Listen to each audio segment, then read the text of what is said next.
नमस्कार, आप उत्तराखंड देख रहे हैं। मैं हूं आपके साथ काजल ठाकुर। उत्तराखंड के मुख्यमंत्री पुष्कर सिंह धामी ने टोक्यो ओलंपिक्स में भारत का परचम लहराने वाले पहलवान रवि दहिया की जमकर तारीफ करते हुए बधाई दी है। उन्होंने ट्वीट करते हुए लिखा है कि टोक्यो 2020 में 57 किलोग्राम वेट कैटेगरी में रजत पदक जीतकर संपूर्ण विश्व में देश का गौरव बढ़ाने वाले भारत के सपूत रवि दहिया को हार्दिक शुभकामनाएं।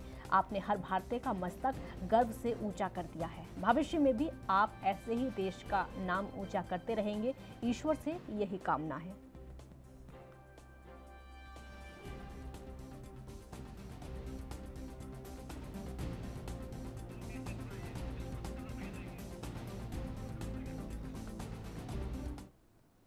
हर साल की तरह इस बार भी उत्तराखंड में सीबीएसई के छात्रों ने बोर्ड की हमेशा से ही उम्दा प्रदर्शन किया है। मंगलवार को आए 10वीं के नतीजों ने छात्रों के साथ साथ उनके अभिभावकों और अध्यापकों को भी गदगद कर दिया है। देहरादून रीजन में 99.23% स्टूडेंट सफल हुए हैं, जिससे स्कूल प्रबंधन अपने होनहार पर गर्व कर रहा है। देहरादून के होनहारों को लेकर ये खास रिपोर्ट हमारी देखिए।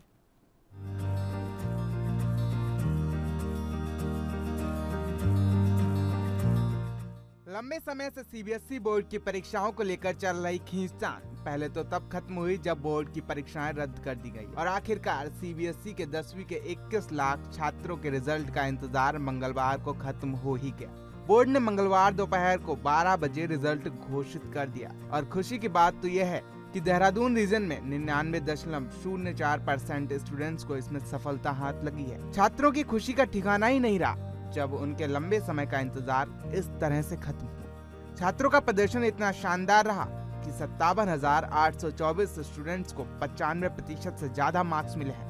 वहीं 2 लाख छात्रों का स्कोर 90 से 95% के बीच रहा। बहुत ज़्यादा खुशी है और मुझे भविष्य में डॉक्टर बनना है। इसके लिए इतने मार्क्स आए हैं, किस तरह का रहा है आपका मेहनत करने का?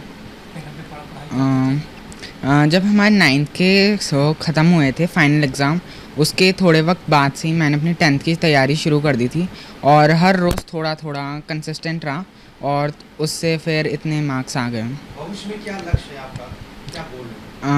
मैं डॉक्टर बनना चाहता हूँ किसी अच्छे कॉलेज से इंडिया के, और बस नहीं। अपने गुरुओं के लिए क्या कहेंगे जिन्होंने आपको पढ़ाया? मानते हैं कौन मोटिवेट किया आपको?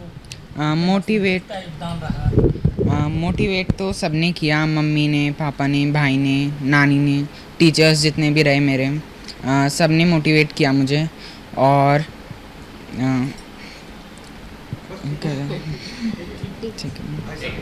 हाँ, अच्छा तो खैर जो है बहुत लगा, पर यह है कि अगर पेपर होते तो और भी अच्छा लगता।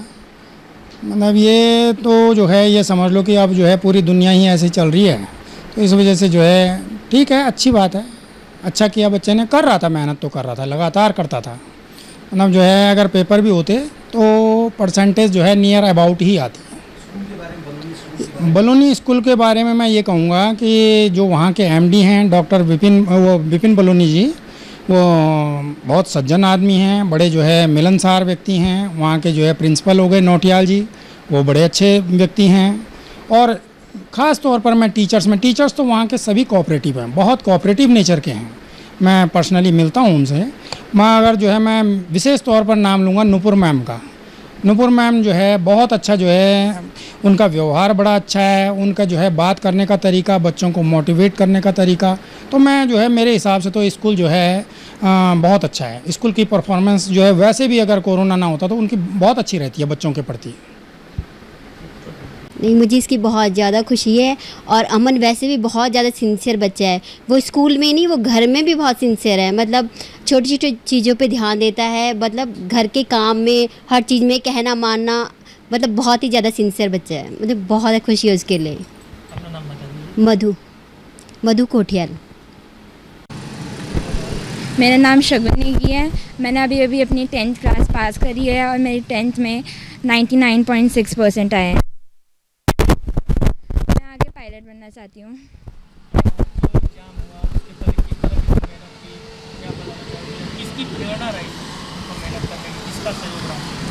मेरे को उन सब लोगों का सहयोग रहा जिन्होंने मेरे को समझाया कि कब क्या करना है और कैसे अच्छा प्रेजेंट करना है अपने पेपर को। और बहुत सारी चीज़ें होती हैं जो ज़रूरी होती हैं। सबसे पहले तो आपको अपने मन में ठान लेना होता है, आपके मन में एक जुनून होना चाहिए शुरुआत से कि मुझे अपना 10th पेपर अच्छा करना है तो करना है। बस सबसे पहली बड़ी बात तो यही होती है। माँ बाप का कितना और गुरुजन का क्या सहयोग रहा? मेरे मम्मी पापा का बहुत बड़ा सहयोग रहा। मेरी मम्मी का तो हमेशा से मेरे को सहयोग रहा है क्योंकि वो मेरी पहली टीचर रही हैं, तो उनका तो अभी भी बहुत सहयोग रहा, उन्होंने बहुत मदद करी। मेरे पापा ने भी मेरी हर चीज़ जो मैं मांगती थी, किताब मेरे को ये ला के दो, या मेंटली भी बहुत मदद करी मेरी।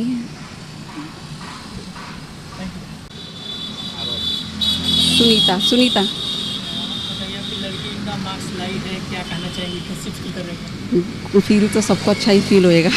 बहुत खुशी हो रही है हमें तो। आगे क्या सोचती हैं इसके भविष्य के बारे में?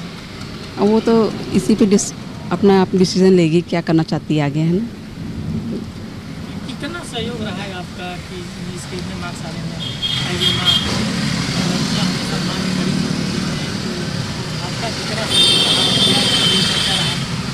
मेरा तो क्या, बस इसकी मेहनत है और जो टीचर्स हैं उनकी मेहनत है सारी, है स्कूल के टीचर्स। तो शगुन नेगी और अमन कोठियाल दोनों ही बच्चों ने 99.6% स्कोर किया है। हाईएस्ट है हमारे स्कूल का ये रिजल्ट। दोनों ही बच्चे बहुत सिंपल फैमिली को बिलोंग करते हैं, पर भविष्य में बहुत ज़्यादा आशावादी हैं। अगर मैं शगुन की बात करना चाहूँ तो शगुन रिसर्च फील्ड में जाना चाहती है। अमन जो बच्चा है वो भी बहुत अच्छा करना चाहता है भविष्य में, और इतने मामूली बैकग्राउंड में होने के बावजूद भी ये इस लेवल तक पहुँचे हैं, तो ये ना सिर्फ पेरेंट्स का आशीर्वाद है, इसमें टीचर्स की भी इक्वली उतना ही मेहनत कहूँगा मैं। और मैं शुभकामना देना चाहूँगा उन बच्चों को फिर से, उनके भविष्य के लिए बहुत अच्छा वो कर सकें, इसके लिए मैं फिर आशावादी हूँ कि वो अच्छा कर पाएंगे। छात्रों और उनके अभिभावकों के चेहरे पर खुशी साफ। खबरों में आगे बढ़ते हैं। कोरोना कर्फ्यू के चलते इस बार भी मुहर्रम का पर्व फीका पड़ेगा। खासकर मुहर्रम के त्यौहार पर जुलूस निकालकर मातम मनाने वाले शिया समुदाय से कोरोना की गाइडलाइंस के तहत ही त्यौहार मनाने की अपील की गई है। मंगलोर, कोतवाली और लंढोरा में सीओ मंगलोर ने शिया समुदाय के लोगों के साथ में बैठक आयोजित की, जिसमें मुहर्रम के त्यौहार पर मातमी जुलूस और मजलिसों को सीमित किए जाने की अपील की गई। उन्होंने कहा कि इस वक्त देश में कोरोना की तीसरी लहर की चेतावनी दी गई है, जिसमें हमें सोशल डिस्टेंसिंग का ख्याल रखना बेहद जरूरी है। त्यौहार आ रहा है, यहाँ पे हमारे मुहर्रम का त्यौहार मनाया जाता है। जो आबादी है हमारी मुस्लिम आबादी, उसमें काफ़ी लोग शिया संप्रदाय से भी हैं, तो उनके संग एक बैठक की गई थी। जितने भी हैं उनको बताया गया कि कोविड प्रोटोकॉल के अंतर्गत जो प्रावधान शासन द्वारा करे गए हैं उसमें के अनुरूप ही ये त्यौहार मनाया जाएगा, और जो जुलूस आदि है उसमें निकालने में प्रतिबंध है। तो जुलूस आदि न निकालें, जो मातमी जुलूस निकलते हैं, मजलिसों को भी सांकेतिक रूप से करें, इसी बात पर चर्चा हुई।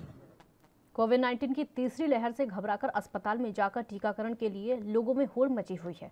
ऐसे में अस्पताल में खुलेआम देखा जा रहा है कि लोग ना तो मास्क का प्रयोग कर रहे हैं और ना ही 2 गज की दूरी का प्रयोग कर रहे हैं। ऐसे में जसपुर क्षेत्र में कभी भी कोरोना का बम विस्फोट हो सकता है। जबकि सरकार कोविड-19 की तीसरी लहर को रोकने का संकल्प ले रही है, लेकिन धरातल पर कुछ और ही नजर आ रहा है। देखिए, अस्पताल में बैठे स्वास्थ्य कर्मी दूसरों को नसीहत देने की जगह खुद ही नियमों का उल्लंघन करते हुए लगातार नजर आ रहे हैं।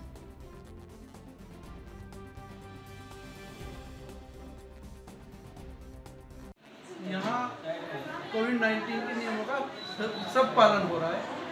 मैं डॉक्टर गुलशर, यहाँ मैं करीब पतरामपुर में as a CHO community health officer के पद पर पोस्टेड हूँ, और मैं करीब 4000 वैक्सीन फिलहाल पतरामपुर की जनता को लगा चुका हूँ। यहाँ की जनता बहुत जो सहयोग कर रही है हमारा भी। एक्चुअली यहाँ मैं मास्क के कल आज से ही बैठा हूँ, क्योंकि यहाँ सफोकेशन फिलहाल भी देख चुके हैं इतना है, और मेरी सांस फूल रही है। गर्मी इतनी है यहाँ, आप देख सकते हैं। मेरी मजबूरी है यहाँ बिना मास्क के बैठना, क्योंकि मेरा सांस बार बार फूल रहा है। ठीक है, मास्क मेरा पीछे लगा हुआ है, मेरी मजबूरी है। मैं बार बार जनता को यही बोल रहा हूँ कि भैया जरा पीछे हो जाओ, 2 गज की दूरी बना के रखो, लेकिन जनता ने अगर नहीं सुन रही तो मैं उसमें मजबूर हूँ। हो रहा है और जनता की बहुत भीड़ लगी है और जनता को कंट्रोल करने के लिए यहाँ पर कोई पुलिस नहीं है या न गार्ड है। सब जनता ऐसे बिना मास्क लगाए यहाँ आ रही है। उधर मेरा ना तो सिर्फ पंजाब का टीका लगाना भी नहीं हो पा रहा, क्योंकि मैं यहाँ भेजी हूँ, जनता मुझे परेशान कर रही, यहाँ लगाओ या वहाँ लगाओ, अकेले लगाने की बात तो नहीं की गई, लेकिन MIC ने मेरे से बोला कि तुम तो ये कोरोना का टीका लगाओ, और जो गर्भवती और बच्चे हैं वो लोग परेशान हो रहे हैं वहाँ टीका लगाने के लिए। अभी थोड़ा आशा का धरना चल रहा है। गर्भवती जो आ रही है अपने मन से आ रही हैं, 2-4 आ रही हैं, तो उनको भी इम्यूनाइजेशन नहीं हो पा रहा, क्योंकि वैक्सीन ही नहीं है, ना वैक्सीन पहुँचाने वाला कोई है ना वैक्सीन लगाने वाला कोई है। मैं यहाँ कोविड का टीका लगाऊँ या गर्भवती महिला की जाँच करूँ या इनको इम्यूनाइजेशन करूँ। कोई ना कोई मास्क है ना कुछ ऐसा कोई नहीं है यहाँ पे, तो कोविड-19 की बस ऐसे ही हो रहा है, कोई नहीं है, कोई सुविधा नहीं, कोई कुछ नहीं, और स्टाफ की भी बहुत ज़्यादा कमी है, स्टाफ भी यहाँ पूरा नहीं है, और क्या कहते हैं बिल्कुल भीड़ भड़का बहुत ज़्यादा हो रहा है, कोई व्यवस्था नहीं है, कोई कुछ नहीं है, बस क्या कहते हैं ना कोई मास्क लगा रहा है ना कुछ, कोई किसी चीज़ का कोई पालन नहीं कर रहा है। उत्तराखंड की लक्सर पुलिस ने नशे के विरोध में अभियान चलाया हुआ है, जिसमें लक्सर पुलिस को लगातार कामयाबी मिल रही है। बीती रात लक्सर पुलिस को खबर मिली कि मुखबिर की सूचना पर गांव की ओर से एक व्यक्ति लक्सर की ओर आ रहा है, जिसके पास स्मैक नामक मादक पदार्थ है। पुलिस ने जैसे ही लक्सर में प्रवेश किया, उसके बाद पुलिस ने एक व्यक्ति को वहां पर देखा और उससे पूछताछ की गई, लेकिन वो व्यक्ति भागने लगा। जब उसको शक हुआ तो पुलिस ने पकड़ लिया। जब उसकी तलाशी ली गई तो उसके पास से 11.7 ग्राम स्मैक बरामद की गई। स्मैक बरामद हुई तो उसने जो मथैले दरा है जो उसने ओवर ब्रिज के पास से वहाँ कल पकड़ा गया है, थाना पुलिस लक्सर ने पकड़ा, उसे जेल भेजा गया। लक्सर पुलिस रुड़की तिराहे पर चेकिंग कर रही थी, तभी एक व्यक्ति ने आकर पुलिस को एक सटीक सूचना दी कि और बताया कि सत्संग भवन के सामने खड़ा एक व्यक्ति सट्टा लगा रहा है, जो 10 के 100 और 20 के 2000 देने की बात कर रहा है। पुलिस ने मौके पर जाकर देखा तो व्यक्ति सट्टा लगा रहा था। पुलिस ने मौके पर ही उसको रंगे हाथों गिरफ्तार कर लिया।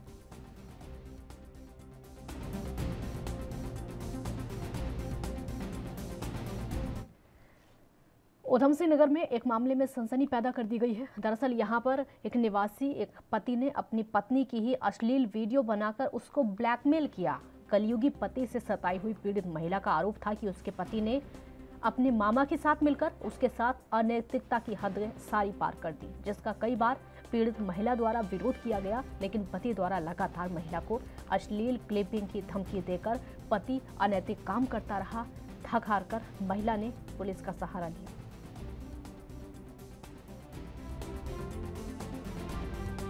मेरी शादी सक्षम चौधरी नामक व्यक्ति से हुई, जो कि मंदिर में हुई थी। इसका मामा विपुल कुमार और मैं जब से शादी हुई उसके बाद से मेरा मानसिक शारीरिक रूप से मेरा शोषण करते थे, जिसमें इसकी पत्नी विपुल कुमार की प्रियंका चौधरी, इसका फादर सत्येंद्र चौधरी तथा इसके घर वाले मॉल थे, जिसके खिलाफ मैंने पुलिस को प्रार्थना पत्र दिया। ये मेरा शारीरिक रूप से मानसिक शोषण करते थे, शारीरिक शोषण करते थे, मुझे देह व्यापार में धकेलते थे और अपने दोस्तों के साथ मुझे आए दिन सुलाते थे, और ना करने पे ये मेरे संग मारा पीटी करते थे, जान से मारने की धमकी देते थे मेरे और मेरे बच्चे को, और झूठे मुकदमे में फंसाते हैं ये लोग। इसलिए मैंने तंग आकर पुलिस को फिर तहरीर दी। पुलिस द्वारा अभी तो केवल इसमें मुकदमा ही दर्ज हुआ है, लेकिन मैं चाहती हूँ कि सबसे जल्दी से जल्दी इन लोगों की गिरफ्तारी हो और इन्हें जेल भेजा जाए तथा मुझे न्याय मिले। कल दिनांक 3 अगस्त को एक पीड़िता द्वारा एक तहरीर दी गई, जिसमें उसने शारीरिक शोषण और अन्य मारपीट और ब्लैकमेलिंग के आरोप लगाते हुए अभियुक्तों पे के खिलाफ तहरीर दी गई है। पुलिस ने इसमें सुसंगत धाराओं में अभियुक्तों के खिलाफ मुकदमा दर्ज किया गया है और आगे की कार्रवाई इन्वेस्टिगेशन के बाद की जाएगी। आरोपी एक दूसरे के रिश्तेदार भी है और वो इन्वेस्टिगेशन के पश्चात ही एक्चुअल समझ गिरफ्तारी और अन्य कार्रवाई इन्वेस्टिगेशन के बाद। एक ब्रेक के लिए यहाँ पर रुकेंगे, जल्द हाजिर होंगे।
ब्रेक के बाद एक बार फिर स्वागत है आपका। काशीपुर पुलिस ने बीते दिनों मोनू नामक पेंटर की हत्या का खुलासा करते हुए हत्या में शामिल उसके 2 दोस्तों को गिरफ्तार करने में सफलता हासिल की है। पुलिस ने सभी आरोपियों का संबंधित धाराओं में चालान कर दिया है, न्यायालय के समक्ष पेश कर दिया है, जहां से उन्हें 14 दिन की न्यायिक हिरासत में जेल भेज दिया गया है। पुलिस ने आरोपियों की निशानदेही पर हत्या में प्रयुक्त किए गए गमछे को भी बरामद कर लिया है।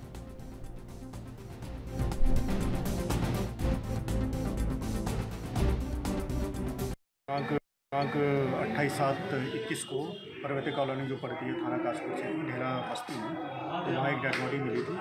दूसरे डेड बॉडी का मौका मुआयना किया गया था। डेड बॉडी को पंचायत बनाने के बाद क्लीन करवाया गया था और एक दिन बाद उसका आइडेंटिफिकेशन भी हो गया था। मृतक का नाम मोनू था, जो कि सरवर रेखड़ा का रहने वाला था। और पुलिस की विभिन्न टीमों को खुलासे के लिए लगाया गया था। कुछ पुलिस टीमों के द्वारा आसपास से जानकारी की गई, घटनास्थल के आसपास के आने जाने वाले रास्तों के CCTV चेक किया गया। इसी दौरान वहीं से क्लू मिला कि लास्ट टाइम जो है मृतक जो अपने 2 दोस्तों के साथ जो है घटनास्थल की ओर आता हुआ देखा गया था। इसी क्लू के आधार पर आगे की कार्रवाई की गई है और दौरान जाँच और दौरान विवेचना जो है 2 लोगों के आंसू। उत्तराखंड के जसपुर में अपनी 12 सूत्री मांगों को लेकर धरना प्रदर्शन कर रही आशा वर्करों को आम आदमी पार्टी ने अपना पूर्ण समर्थन देते हुए उनके संघर्ष में पुरजोर ढंग से भागीदारी निभाने का ऐलान किया है। आम आदमी पार्टी के अल्पसंख्यक मोर्चा प्रदेश अध्यक्ष डॉक्टर यूनुस चौधरी के बाद अब आम आदमी पार्टी के वरिष्ठ नेता अजय अग्रवाल ने अपने कार्यकर्ताओं के साथ धरना स्थल पर पहुंचकर आशा कार्यकर्ताओं की समस्याओं और उनकी मांगों का संज्ञान लिया है। साथ ही उन्हें पार्टी की ओर से समर्थन देने की बात कही है। आप नेता अजय अग्रवाल ने कहा कि आशा कार्यकर्ता अपनी जायज मांगों को लेकर प्रदर्शन कर रही हैं। राज्य सरकार को इनकी सुध लेकर इनकी मांगों को पूरा करना चाहिए।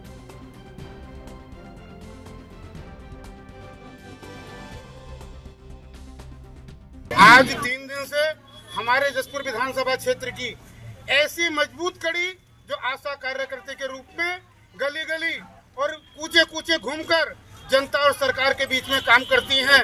इनकी जो 12 मांगे हैं, ये 3 दिन से तमाम धूप गर्मी में अपने घर के बच्चों को छोड़कर यहाँ पर बैठी हुई हैं। मगर ये अंधी बैरी लूली लंगड़ी सरकार जो उत्तराखंड में 4 महीने में 3 मुख्यमंत्री बदल चुकी है और कई सौ करोड़ रुपया इन मुख्यमंत्री के ऊपर खर्च कर रही है, मगर इन जो आशा कार्यकर्ती है इनकी कोई मांग पूरी नहीं कर रही। मैं इस भ्रष्ट सरकार को आगाह करना चाहता हूँ कि आप पार्टी और मैं इनके साथ कंधे से कंधा मिलाकर बिल्कुल खड़े हैं और 12 मांगे हैं। अगर शीघ्र 12 मांगे ना मानी गई तो ये आंदोलन बहुत लंबा चलेगा। धन्यवाद। उत्तराखंड में पिछले कई दिनों से प्यारी पहाड़न नाम का एक रेस्टोरेंट विवादों के घेरे में है, तो वहीं इसी घमासान के बीच में रेस्टोरेंट की संचालिका प्रीति मेंदोलिना से मिलने पर आम आदमी पार्टी के वरिष्ठ नेता रविंद्र जुगरान मिलने पहुंचे। रविंद्र जुगरान ने प्रीति से मिलकर उनको बधाई देते हुए कहा कि प्रीति उत्तराखंड की बेटी है और उसने स्वरोजगार अपनाते हुए प्यारी पहाड़न नाम से रेस्टोरेंट खोला है, जो एक युवा द्वारा किया गया काफी सार्थक प्रयास है। उन्होंने कहा कि ये सिर्फ रेस्टोरेंट नहीं बल्कि उत्तराखंड की संस्कृति को भी आगे बढ़ाने का काम है। उन्होंने ये भी कहा कि यहाँ से उत्तराखंड के व्यंजनों का प्रचार प्रसार होगा तो राज्य के उत्पादों का भी बाजार बनेगा। जब बाहर अन्य राज्यों से पर्यटक यहाँ पर आते हैं और ऐसे रेस्टोरेंट यहाँ पर दिखते हैं तो स्वाभाविक है कि यहाँ के व्यंजनों का सीधा प्रचार ऐसे रेस्टोरेंट से होगा। रेस्टोरेंट का नाम प्यारे पहाड़न विवाद पर बोलते हुए उन्होंने कहा कि जिन लोगों ने विवाद उत्पन्न किया है उन्हें मालूम ही नहीं है कि प्यारी पहाड़न का तात्पर्य क्या है। अगर उत्तराखंड में इस नाम से रेस्टोरेंट नहीं खुलेगा तो फिर कहाँ पर खुलेगा। उन्होंने ये भी कहा कि ये एक अच्छा प्रयास है और अन्य नौजवानों के लिए भी प्रीति एक प्रेरणा बनने का काम कर रही है, जिससे कि नौजवान अपने दम पर स्वरोजगार अपना सकें और पहाड़ों के बने उत्पादों का प्रचार समेत अन्य युवाओं के लिए प्रेरणा बन सके। साथ ही प्यारन पहाड़न रेस्टोरेंट की संचालिका प्रीति मेंदोलिना ने बताया कि जिस तरीके से विवाद लगातार बढ़ता चला जा रहा है वो पूरी तरीके से गलत है। सबसे पहले तो प्रीति मेंदोला जी जो कि एक नवयुवती है, इन्होंने एक बहुत नेक और एक प्रेरणाप्रद काम किया है, स्वरोजगार स्थापित किया है और वो स्वरोजगार भी किया, उत्तराखंडियत को आगे बढ़ाया है। प्यारी पहाड़न के नाम से इस रेस्टोरेंट का, या इसको हिंदी में ढाबा भी कह सकते हैं या होटल भी कह सकते हैं, इसमें जो उत्पाद होंगे कोदा, झंगोरा, मंडुआ, हमारी गौथ, राजमा, इसके व्यंजन जो पर्वतीय व्यंजन हैं गढ़वाल कुमाऊं के, ये लजीज व्यंजन बना के हमारे कस्टमर्स को परोसेंगी तो एक तो उत्तराखंडी व्यंजनों का प्रचार प्रसार होगा, जो कि राज्य सरकार की भी जिम्मेवारी है, समाज की भी जिम्मेवारी है। हर पर्यटक जो हिंदुस्तान से आता है वो ये पूछता है कि यार उत्तराखंड में क्या व्यंजन मिलता है। तो चाहे वो झंगोरे की खीर हो या कोदे या झंगोरे या मंडवे से बनाए गए हमारे व्यंजन हो, तो आपने वो काम शुरू किया, आप उसके लिए बधाई की बात है। जिन्होंने विवाद उत्पन्न किया, बिना बात का विवाद है। और उत्तराखंड में अगर हम प्यारी पहाड़न रेस्टोरेंट नहीं खोलेंगे तो हम कहाँ खोलेंगे। उत्तराखंड में आगामी विधानसभा चुनाव को लेकर ऋषिकेश में आयोजित कांग्रेस के 3 दिवसीय विचार मंथन शिविर का समापन हो गया है और इस दौरान पत्रकार वार्ता में बात करते हुए कांग्रेस के तमाम नेताओं ने दावा किया है कि अगर 2022 में कांग्रेस की सरकार बनती है तो न्याय योजना लागू की जाएगी, जिसके तहत कांग्रेस की सरकार बनने पर युवाओं को बेरोजगारी भत्ता और 1 साल में सभी खाली सरकारी पदों पर पूर्ण रूप से भर्ती की जाएगी। रोजगार को पटरी पर लाने के लिए योजना बनाई जाएगी। साथ ही कांग्रेस सरकार उत्तराखंड की कृषि भूमि को बचाने के लिए सशक्त भू कानून भी लागू करेगी। कांग्रेस ने इसके साथ ही जनता को लुभाने के लिए कई बड़े बड़े वादे किए।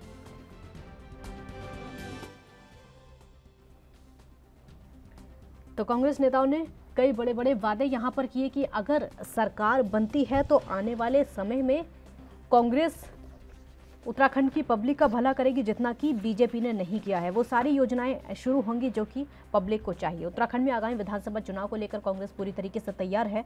आयोजित कांग्रेस के 3 दिवसीय विचार मंथन शिविर का भी समापन हो गया है।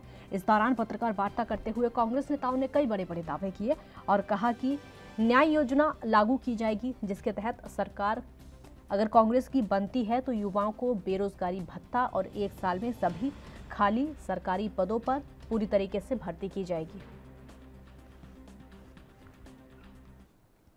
उत्तराखंड के पहाड़ी जिलों में पर्यटन कारोबार ही एकमात्र रोजगार का जरिया बना हुआ है। कोरोना काल में पर्यटन कारोबार खत्म होने के बावजूद अल्मोड़ा जिले में लगभग 100 लोगों ने होम स्टे और होटल खोलकर स्वरोजगार की राह अपनाई है, जिससे प्रत्यक्ष तौर पर लगभग 350 लोग, अप्रत्यक्ष रूप से हजारों की संख्या में लोग लाभान्वित हो रहे हैं। और आपको बता दें कि उत्तराखंड के पहाड़ी क्षेत्रों में पर्यटन कारोबार की अपार संभावनाएं हैं। इसी को देखते हुए 12 से नौकरी छोड़कर अपने गृह जिले पहुंचे लोगों ने पर्यटन से ही स्वरोजगार का मॉडल विकसित किया है।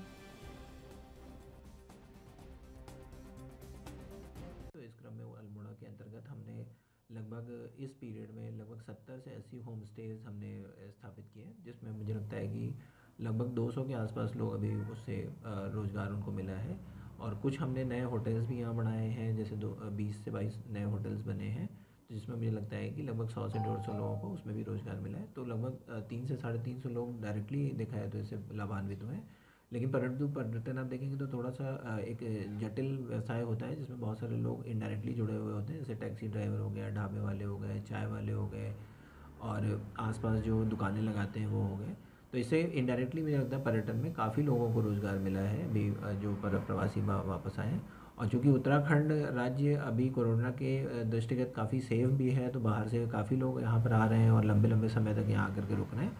तो इसका एक लाभ भी उत्तराखंड राज्य को और अल्मोड़ा। आप उत्तराखंड में फिलहाल इतना ही। देश और दुनिया की बाकी खबरों के लिए आप देखते रहिए ANB न्यूज़। नमस्कार।